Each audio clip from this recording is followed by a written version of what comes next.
Smart Ahmednagar news.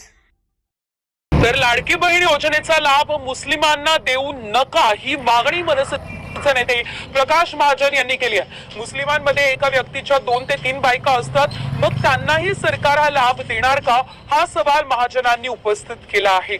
इतकंच नाही तर डोमेसाइलची अट काढल्यास बांगलादेशी देखील या योजनेचा लाभ घेतील ही भीती सुद्धा त्यांनी यावेळेस व्यक्त केली आहे।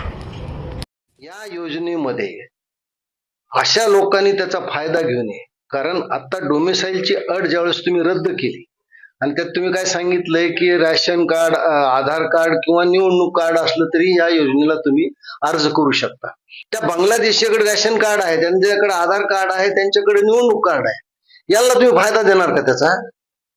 दुसरी गोष्ट अशी आहे की मुस्लिम धर्मियामध्ये एका माणसाला 3-3 बायका आहेत, तुम्ही त्या 3 बायकाला योजनेचा फायदा देणार? त्यांनी मागणी केली नाही की मुसलमानांना देऊच नका म्हणून।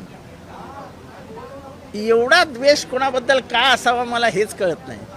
आणि तुम्ही देणार आहात 1,500 आणि असं दाखवताय जसं काय 1-1 लाख रुपये देणार आहोत। ते 1,500 का देताय?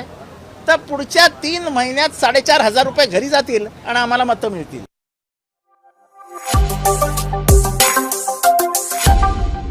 Smart Ahmednagar news.